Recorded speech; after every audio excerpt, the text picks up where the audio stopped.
Bismillahirrahmanirrahim. Assalamualaikum warahmatullahi wabarakatuh. Perkenalkan, nama saya Andriani Puspita Karunianingwidi, SSI MSI, dengan NIDN 0028069002. Saat ini saya merupakan dosen tetap di Departemen Mikrobiologi, jurusan Kedokteran Umum, Fakultas Kedokteran Universitas Jenderal Sudirman, yang mengampu salah satu mata kuliah mikrobiologi.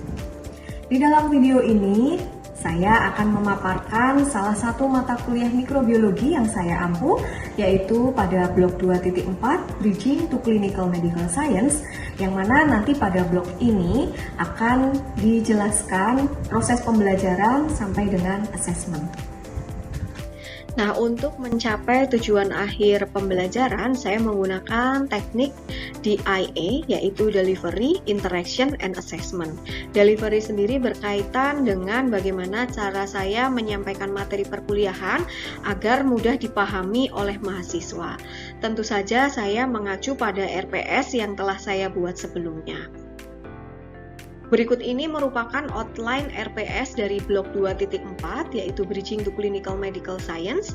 Yang pertama ada deskripsi, capaian pembelajaran, sistem pembelajaran, materi pembelajaran, metode pembelajaran, dan assessment. Dimulai dari deskripsi blok, itu berisi tentang identitas blok. Nama bloknya adalah Bridging to Clinical Medical Science atau blok 2.4 yang diselenggarakan pada urutan keempat di semester 2 dengan kode blok KUB 2204 dengan beban SKS 4 SKS yang ditempuh selama 4 minggu. Kemudian prasyarat untuk mengambil blok ini yaitu mahasiswa harus telah mendapatkan bekal pembelajaran dasar sistem organ pada blok 13, 14, 15, 21, 22, dan 23. Kemudian untuk tim pengampu kuliah ini berasal dari kontributor yang ada pada blok 2.4. Kemudian tim tutor, ini ada beberapa tutor yang mendampingi mahasiswa dalam melaksanakan tutorial. Nantinya akan ada 12 kelompok kecil yang didampingi oleh satu orang tutor. Kemudian pembahasan yang kedua berkaitan dengan capaian pembelajaran, meliputi CPL, CPB, dan sub-CPB. Capaian pembelajaran lulusan yang diharapkan oleh blok 2.4 ini pada saat penyusunan RPS berdasarkan pada Standar Kompetensi Dokter Indonesia atau SKDI pada tahun 2012 meliputi sikap, pengetahuan, dan keterampilan.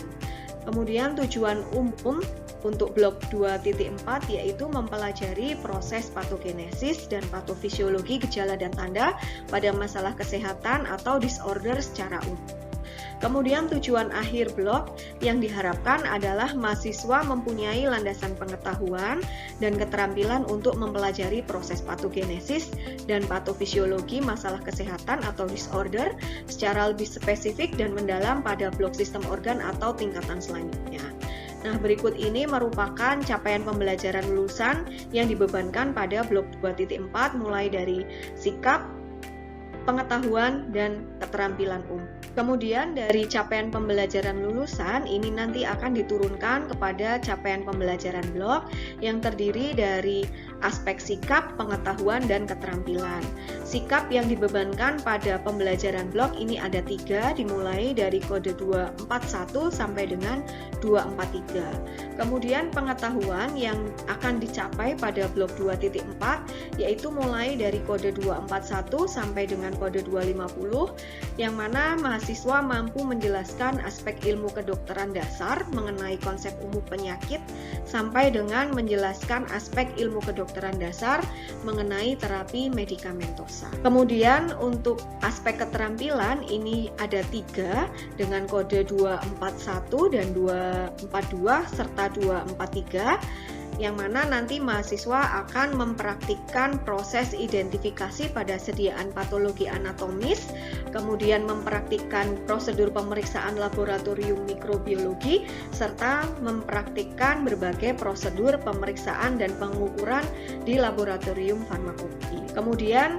dari capaian pembelajaran blok ini akan diturunkan kembali pada sub capaian pembelajaran blok yang nantinya akan dibahas oleh masing-masing kontributor di dalam. Sub capaian pembelajaran blok yang ada di video pembelajaran yang akan saya sampaikan ini berasal dari sub capaian pembelajaran pada praktikum mikrobiologi pertemuan kedua, yaitu mahasiswa mampu mengidentifikasi bakteri dan jamur berdasarkan karakteristik mikroskopis atau morfologi sel dengan melakukan berbagai pengecatan. Yang dilakukan yaitu adalah pengecatan negatif atau sederhana, pengecatan gram, serta pengecatan Ziehl-Neelsen. Kemudian mahasiswa mampu mengidentifikasi bakteri berdasarkan karakteristik uji biokimia. Kemudian untuk sistem pembelajaran sendiri yang akan saya lakukan itu menggunakan sinkronus dan asinkronus.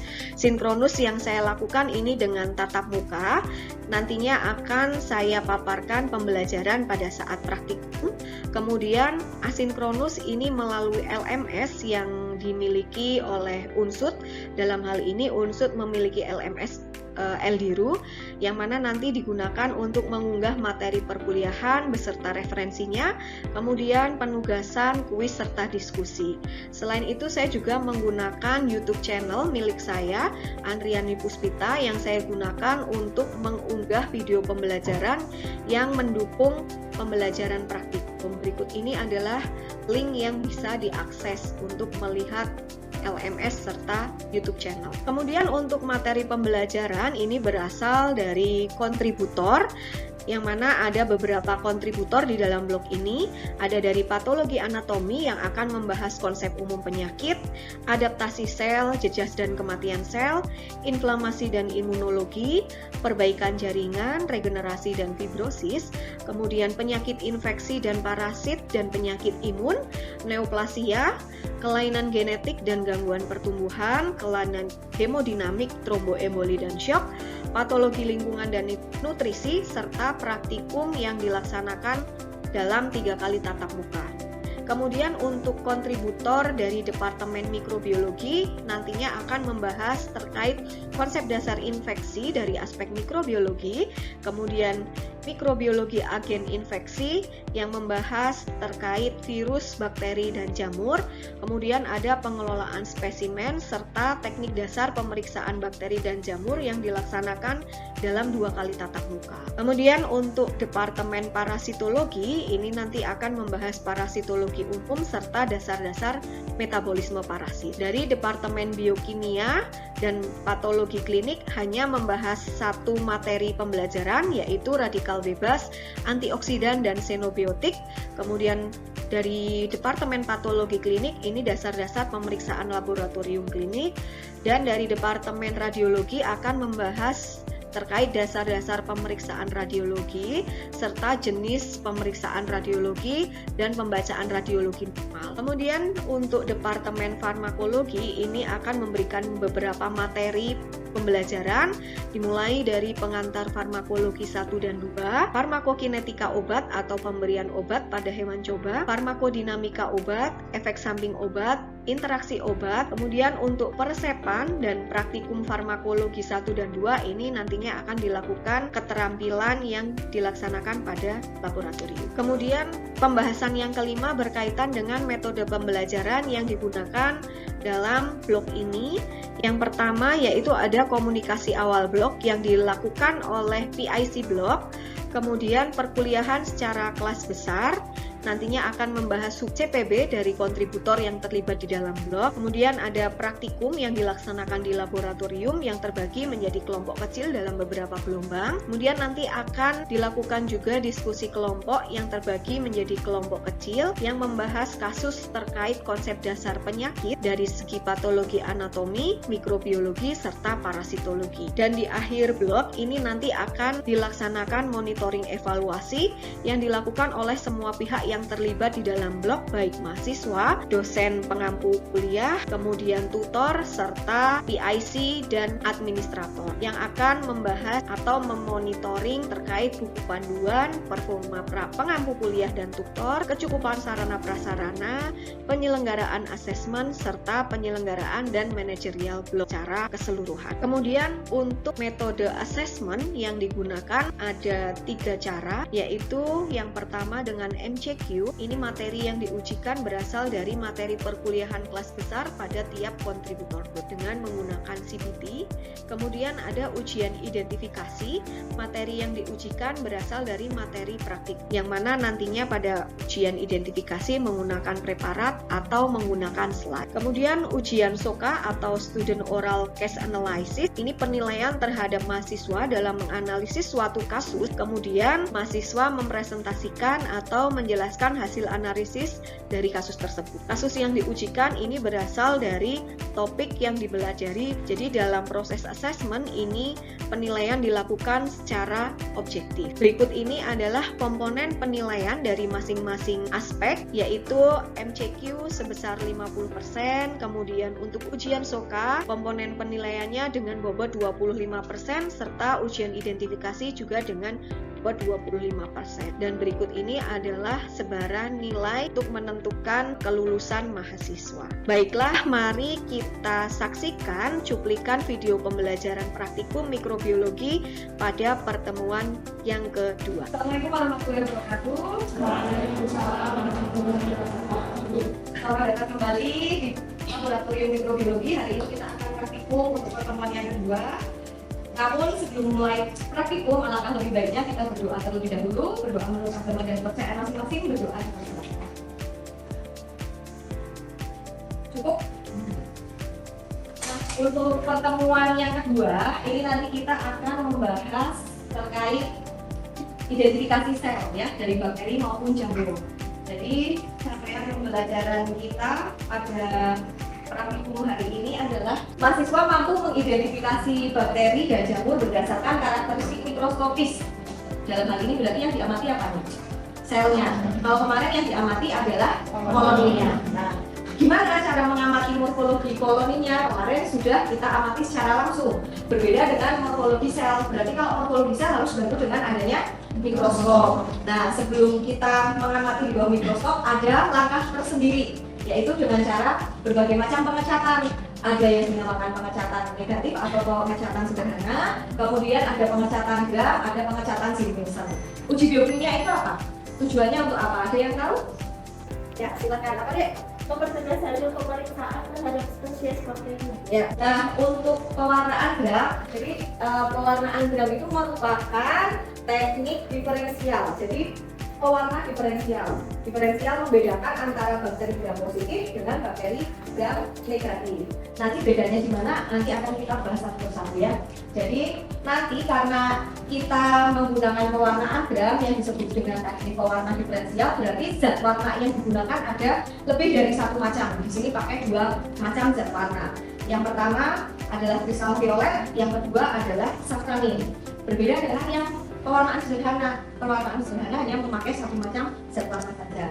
Tujuannya apa? Karena tadi sudah disebutkan pewarnaan diferensial berarti membedakan bakteri berdasarkan kemampuan dalam menyerap zat warna. Tapi zat warnanya kristal violet dan safranin. Nanti berbeda penampakannya untuk gram positif dan gram negatif. Nah, kita bahas satu persatu. Tadi sudah dijelaskan ya untuk membedakan antara gram positif dan gram negatif. Perbedaannya di mana? Perbedaannya itu terletak pada bagian dinding selnya. Jadi kita lihat komponen penyusun dinding sel bakteri gram positif dan bakteri gram negatif. Untuk gambar yang atas ini adalah komponen penyusun dinding sel untuk bakteri gram positif didominasi oleh peptidoglikan. Ya. Sedangkan untuk yang gram negatif ini pada lapisan terluarnya tersusun lebih banyak lipopolisakarida. Ini adalah lapisan lipopolisakarida, kemudian lapisan peptidoglikannya hanya tipis ya. Nah, nanti si lipidnya ini pada saat kita lakukan pelunturan itu nanti akan luruh ya. Jadi nanti ini bagian lipidnya ini akan hilang. Sehingga nanti pada saat kita memberikan zat warna, di sini kan pertama kali zat warna yang diberikan adalah kristal violet. Nah, kristal violet ini akan mengikat pada bagian peptidoglikan. Nah, untuk gram positif ini dia akan terikat di bagian peptidoglikan sehingga nanti pada saat dilumurkan dengan alkohol ini dia warnanya tetap stabil, tetap ada. Sedangkan kalau yang gram negatif ini dia terikatnya di bagian lemaknya. Karena nanti dia itu fungsi dari alkohol melumurkan lemak, itu nanti dia akan hilang. Berarti warnanya nanti akan hilang ya, colorless. Jadi nanti dia seperti seolah-olah belum mendapatkan zat warna. Jadi prinsip dari pewarnaan gram itu adalah kemampuan si mikroorganisme dalam mempertahankan warna ungu dari si kristal violet itu. Kristal violet adalah pewarna primernya. Nah, selama proses pelunturan, jadi dia itu akan tetap dipertahankan warna ungunya. Nah, kemudian nanti dia kalau yang gram negatif pada saat pelunturan berarti warnanya hilang, kemudian kita beri warna pembanding. Dalam hal ini adalah sapranin. Kita beri warna merah, jadi nanti yang mendapatkan warna merah di bagian retidoglikan ini adalah warna merahnya. Jadi warna merahnya yang terserap di bagian retidoglikan sih. Sebelumnya ini ada alat bahan yang kita gunakan ya. Zat warnanya ada kristal violet dan sapranin. Kemudian ada reagen lain adalah kalium iodida. Kalium iodida ini adalah sebagai zat mordant. Zat mordant itu adalah penguat zat warna primer. Kemudian alkohol aseton sebagai depolarizer. Kemudian sapranin pewarna sekunder. Nah, ini cara kerjanya. Sebelum kita masuk ke tahap pewarnaan, ada tahap apa terlebih dahulu? Fiksasi. Sebelum fiksasi, membuat preparator gelas. Nah, jadi ini sudah saya berikan link ya. Di sini ada link YouTube yang bisa kalian tonton. Ini ada cara kerja yang saya praktekkan untuk mendukung perkuliahan gitu ya. Ada media pembelajaran yang sudah saya unggah di YouTube gitu ya. Nanti bisa dilihat di channel saya Ariane Puspita untuk melihat bagaimana cara kerja pewarnaan gram. Nah, ada yang tahu gimana cara memfiksasi? Ya, silakan Dek. Ya, betul. Jadi dilewatkan ya, dilewatkan 3 sampai 5 kali. Jangan sampai preparatnya gosong gitu ya. Kemudian ada yang tahu tujuan dari fiksasi?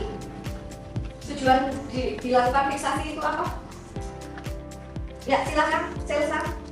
Itu menjawab yang pertama itu dengan bisa meningkatkan aktivitas dari sel melalui pori-porinya.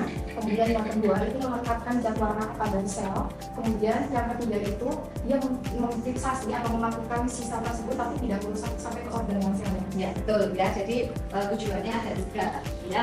Kemudian setelah kita melakukan fiksasi, kita lanjut ke tahap pengecatan. Pengecatan yang pertama itu kita menggunakan kristal violet dengan waktunya 20 detik. Kemudian kita cuci dengan air mengalir ya. Setelah 2 detik kita beri larutan untuk reagen selanjutnya adalah larutan kalium iodida atau tadi yang sudah saya katakan zat mordant ya. Itu selama 1 menit untuk memperkuat zat warna primernya. Kemudian setelah itu baru kita mulai diferensiasi. Diferensiasinya di bagian pelunturan dengan alkohol. Di sini mulai terdiferensiasi membedakan antara gram positif dan gram negatif. Nah, ini waktunya 10 sampai 20 detik atau sampai tetesannya berwarna jernih. Kan tadi ada sisa-sisa kristal violet ya, nanti kita tetesi dengan larutan alkohol aseton sampai sekiranya warnanya sudah pucat berwarna jernih gitu ya. Kemudian untuk menghentikan proses pelunturan kita cuci dengan aquades. Kemudian setelah itu ditetesi dengan atau digenangi dengan sapranin selama 20 detik. Nah, nanti si gram positif itu tidak akan menerima zat warna dari sapranin karena tadi sudah mengikat satu zat warna si kristal violet. Makanya prinsipnya mempertahankan zat warna primer, gitu ya. Sampai sini bisa dipahami ya. Oke. Kemudian setelah itu dicuci, lalu bisa dikeringkan dan diamati dengan mikroskop. Nah, nanti pengamatannya dengan perbesaran memang terlebih dahulu sampai ke perbesaran yang paling tinggi. Nanti pada saat menggunakan perbesaran yang 1000, kalian harus meneteskan minyak imersi supaya nanti ada cahayanya itu masuk ke lensa, jadi ada refraksi. Untuk interpretasi hasil, nah ini adalah perbedaan penampakan hasil pewarnaan gram dari bakteri gram positif dan bakteri gram negatif. Yang di sebelah kiri ini warnanya apa deh? Ya, bisa terlihat jelas warna ungu, yang di sebelah kanan ini warna merah. Berarti sudah bisa membedakan. Yang sebelah kiri itu adalah gram positif. Nah, nanti yang kalian interpretasi itu ada 3 parameter utama. Yang pertama adalah bentuk dari sel bakteri itu sendiri. Kemudian susunan selnya bagaimana? Susunan sel, kemudian warnanya. Warnanya ungu atau merah. Ya, nanti ungu disebutkan berarti dia gram positif. Nah, ini susunan selnya. Kalau yang nanti kita pakai Staphylococcus aureus, berarti susunan selnya bergerombol. Nah, ini yang nanti akan membedakan antara Staphylococcus dengan Streptococcus. Dia sama-sama gram positif fokus gitu ya, yang membedakan adalah bagian susunan selnya. Kemudian untuk yang gram negatif ini bentuknya datar karena kita pakai sampelnya E. coli. Kemudian susunan selnya ada yang tunggal, ada yang berpasangan. Oke, sampai sini bisa dipahami? Bisa, lanjut ya. Nah, kemudian pewarnaan selanjutnya adalah dengan pewarnaan metilen blue yang akan kita gunakan untuk melihat morfologi dari sel jamur. Nanti preparat yang kita gunakan adalah Candida albicans yang merupakan yeast ya, yeast itu merupakan golongan dari jamur. Nah, definisi dari pewarnaan metilen blue ini adalah merupakan teknik pewarnaan sederhana karena hanya menggunakan satu macam zat warna saja. Zat warna yang digunakan apa? Metilen blue sesuai dengan namanya ya. Jadi nanti untuk mengamati struktur selnya. Jadi tujuannya untuk mengidentifikasi dan memvisualisasi sel sehingga mempermudah pengamatan. Ya, bisa digunakan juga dalam diagnostik medis. Oke, prinsipnya itu nanti metilen blue itu akan berinteraksi, jadi antara pewarna dengan komponen asam pada sel mikroorganisme. Jadi nanti ada interaksi muatan positif dan muatan negatif. Ya, ada interaksi antara muatan positif dan negatif yang nanti akan memungkinkan pewarnaan ini efektif dan kontras pada selnya. Jadi nanti yang terjadi pada saat kita mewarnai metilen blue pada Candida albicans, nanti ada sel yang mati dan ada sel yang masih hidup. Jadi kalau yang sel mati berarti dia tidak bisa mereduksi metilen blue sehingga warnanya dia akan biru. Kalau yang sel yeast yang masih hidup karena dia mampu mereduksi metilen blue sehingga nanti warna birunya ini tereduksi sehingga warna selnya itu menjadi transparan.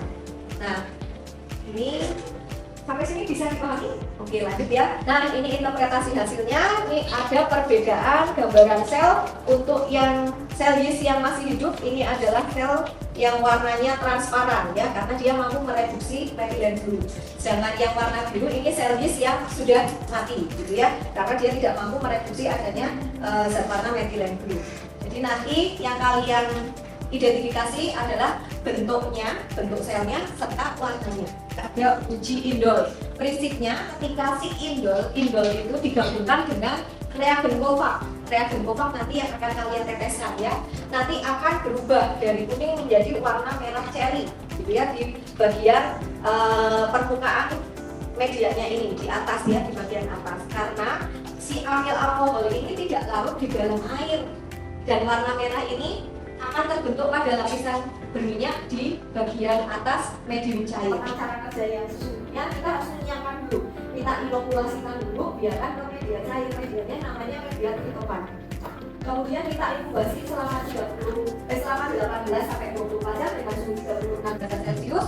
Kemudian setelah selesai inkubasi baru kita tes, kita uji. Nanti yang akan kalian lakukan tinggal meneteskan 15 tetes reagen Kovac. Kemudian langsung amati hasilnya, perubahan yang terjadi apa. Kalau sudah ditetesi, kalau dia hasilnya negatif berarti tidak terjadi perubahan di bagian sini, warnanya tetap kuning. Sedangkan kalau yang hasilnya positif, ini nanti akan terbentuk lapisan cincin merah dengan berbatas tegas di permukaan medium cair. Ini kalian amati dalam waktu 20 detik setelah menetesi reagen Kovac. Kemudian selanjutnya adalah uji metilonet. Ini tujuannya adalah untuk menentukan apakah suatu mikroorganisme mampu melakukan fermentasi asam campuran dan menghasilkan asam stabil. Asam stabilnya itu berupa asam laktat, asam asetat, atau asam format. Dan media yang digunakan untuk menguji MR ini adalah media MRTP. Perbedaannya nanti pada reagennya. Reagen yang digunakan kalau untuk menguji metilonet adalah indikator metilet. Jadi nanti pada uji metilet, bakteri uji yang ditemukan dalam media cair yang mengandung glukosa pada medium MRTP. Kemudian nanti itu akan terjadi perubahan ya, asam yang dihasilkan itu nanti akan menurunkan pH. pH-nya menjadi asam, karena nanti kan menghasilkan asam yang stabil ya. Jadi nanti indikatornya pH-nya turun, jadi warna medianya berubah menjadi warna merah. Lanjut ya, ini adalah reaksinya ya. Asam campurannya ini alpha D-glukosa ya. Alpha D-glukosa melewati jalur glikolisis nanti akan berubah menjadi asam glukosa, kemudian masuk ke ini acid, nanti akan berubah lagi, kemudian nanti di sini akan terjadi ya setelah kita reaksi dengan reagen metilet, kemudian nanti terjadi penurunan pH kalau dia menghasilkan asam stabil gitu ya. Jadi nanti pH-nya turun, warna medianya berubah menjadi warna merah. Nah, selanjutnya uji yang terakhir yang akan kita kerjakan adalah sitrat. Nah, di sini kalian akan mengetahui tujuan dari uji sitrat itu adalah karena kita menggunakan media Simon sitrat, ya. Simon sitrat itu merupakan media agar yang digunakan untuk mendiferensiasi Enterobacteriaceae berdasarkan pemanfaatan sitrat sebagai satu-satunya sumber karbon yang dimanfaatkan oleh bakteri, ya. Medianya namanya Simon sitrat. Nah, karena dia itu media diferensial, berarti ada indikator warna yang dimasukkan dalam media. Jadi di dalam media komposisinya ditambahkan indikator warna yang dinamakan Brownian blue. Jadi nanti hasil positifnya akan terjadi perubahan warna pada media kalau si bakteri mampu memanfaatkan sitrat sebagai sumber karbonnya. Hasilnya kalau positif nanti akan terjadi perubahan warna menjadi biru karena indikator warnanya Brownian blue, ya. Prinsipnya ini, jadi nanti ada pergeseran pH, ya. Indikator Brownian blue akan mengubah medium hijau menjadi biru di atas pH 7,6. Kemudian cara kerjanya, nah ini cara kerjanya kalian tinggal mengamati saja, tidak perlu meneteskan reagen. Jadi kita sudah siapkan isolat, ya, sudah kita inkubasi, nanti tinggal kalian amati perubahan warnanya. Ini hasil interpretasinya, jika dia negatif, warna medianya tetap hijau. Sedangkan kalau yang positif, dia akan berubah menjadi biru, karena di situ ada aktivitas, ya, si bakterinya mampu memanfaatkan sitrat sebagai sumber karbon. Oke, ini beberapa contoh mikroorganisme yang menghasilkan sitrat positif dan sitrat negatif, dan ada yang menghasilkan tes sitratnya itu variabel. Jadi antara Proteus fundalis antar strain yang satu dengan yang lainnya ini kemungkinan bisa berbeda. Ada yang menghasilkan positif, ada yang menghasilkan negatif. Jadi nanti hasilnya variabel. Untuk praktikum hari ini yang perlu kita lakukan nanti adalah pewarnaan gram, karena pewarnaan gram itu kompetensinya 4A, kalian harus bisa melakukan sampai tahap interpretasi. Kemudian pewarnaan metilen blue itu juga kompetensinya 4A. Kemudian nanti yang uji impit satu kelompok sudah disiapkan satu set, jadi tinggal meneteskan kemudian kalian interpretasi. Untuk pengantar saya cukupkan, saya akhiri. Wassalamualaikum warahmatullahi wabarakatuh.